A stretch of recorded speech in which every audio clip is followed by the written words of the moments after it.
engaging in personal grievances and it being about him instead of the American people. People are tired of that. If that's the case, why is half the country supporting him? Why is he beating you in a lot of swing states? Why, if he's as bad as you say, that half of this country is now supporting this person who could be the 47th president of the United States? Why is that happening? This is an election for president of the United States. It's not supposed to be easy. I know, but it's not supposed to be. It is not supposed to be a cakewalk for anyone. So are they misguided, the 50%? Listen, are they stupid? What is it? I would never say that about the American people. And in fact, if you listen to Donald Trump, if you watch any of his rallies, he's the one who tends to demean and belittle and diminish the American people. He's the one who talks about an enemy within, an enemy within, talking about the American people, suggesting he would turn the American military on the American people. We asked that question to the former president today. Harris Faulkner had a town hall, and this is how he responded. I heard about that. They were saying I was like threatening. I'm not threatening anybody. They're the ones doing the threatening. They do phony investigations. I've been investigated more than Alphonse Capone. He was the greatest gangster. No, it's true. No, but think of it. It's called weaponization of government. It's a terrible thing.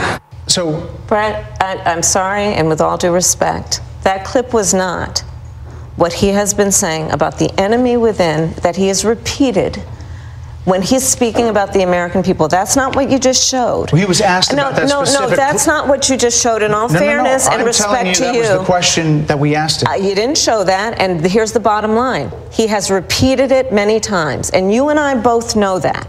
And you and I both know that he has talked about turning the American military on the American people. He has talked about going after people who are engaged in peaceful protest. He has talked about locking people up because they disagree with him. This is a democracy. And in a democracy, the President of the United States, in the United States of America, should be willing to be able to handle criticism without saying he'd lock people up for doing it. And this is what is at stake. And just like that, Fox gave her viral moment because she was right. He was wrong. That is not what Trump has actually been saying. Now, I'm not here to debate if you agree with what Trump is saying or what she is saying. I'm here to tell you that after I've watched the interview and did some research and went back and looked myself, she is 100% correct. Kamala Harris is correct. And I'm going to show you what he has actually been saying about turning the military on his own people within the United States. Harris is warning voters about a new phrase Donald Trump has been using to describe some of his fellow Americans. It's the enemy from within, all the scum that we have to deal with that hate our country. That's a bigger enemy than China and Russia. The enemy within. Trump used the phrase again in an interview with Fox News yesterday when he was asked whether he expects chaos on Election Day from outside agitators. I think the bigger problem is the enemy from within, not even the people that have come in and destroying our country. By the way, totally destroying our country. The towns, the villages, they're being inundated. But I don't think they're the problem in terms of Election Day. I think the bigger problem are the people from within. We have some very bad people. We have some sick people, radical left lunatics. It should be very easily handled by, if necessary, by National Guard, or if really necessary, by the military. Now, the second clip is the exact clip that Kamala Harris was referring to. Now, how they got it wrong, I don't know. I do not think that Bret was in control of that. However, it was wrong, and it sent the wrong message out to the people. It sent the wrong message out to swing voters and anyone that wants the correct information. Now, there was mixed reviews about this interview. Some people said she did excellent. She had a viral moment. I do agree she walked in the lion's den and she held her own.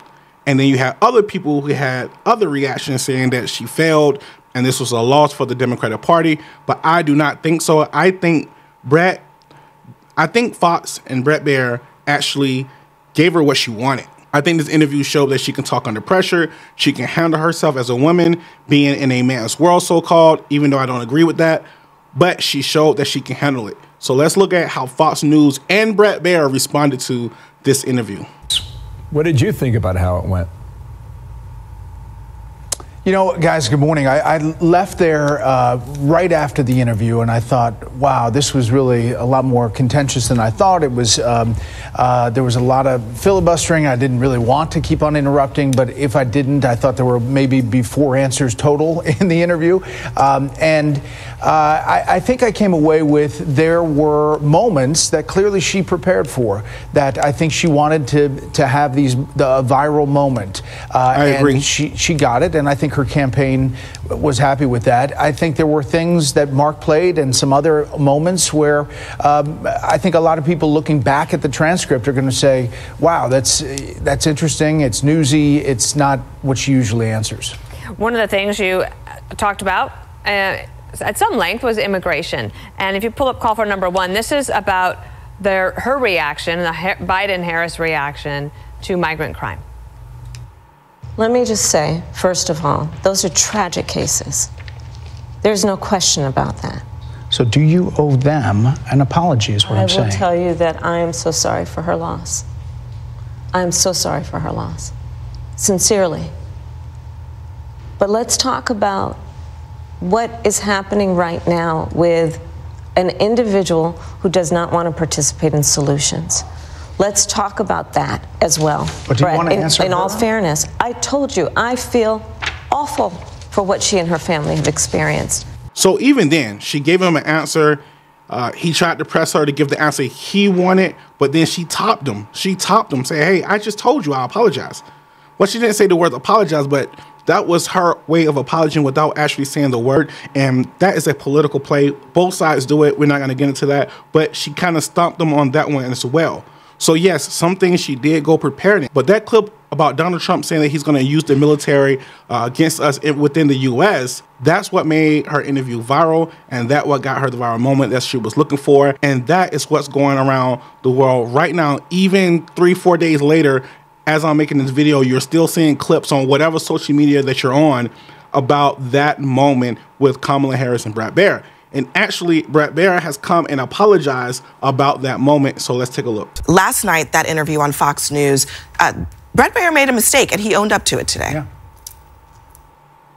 I want to say that I did make a mistake. When I called for a soundbite, I was expecting a piece of the enemy from within, from Maria Bartiromo's interview, to be tied to the piece from your town hall, Harris, where you asked the former president about the enemy from within. It just had the piece about the town hall. So that was Bret Baier. Now, they go on a tangent there. We're not going to play that. I think if someone apologizes, you got to take it for what it is. If you think it's genuine or not, that's up to you. That's not up to the person that's actually apologizing.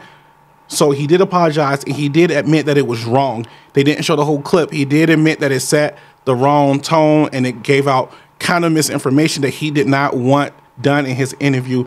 He did not say who was responsible for it. It has to be someone on his production. But he did give his honest opinion about the interview and that very viral moment that's going around. So I ask y'all, what do you think? How do you think Kamala did? Do you think you learned something new either way? Let me know your thoughts in the comments. For me, I just think she went in there. She got the moment she was looking for, just like Bret said. But more important, she proved that she can handle herself as the next president, as a woman president. I know a lot of men and women are not going to vote for her just because she's a woman, and I do not want that to happen. I don't even want you to vote for her just because she is a woman. I want you to vote for her because you feel that she's the right candidate.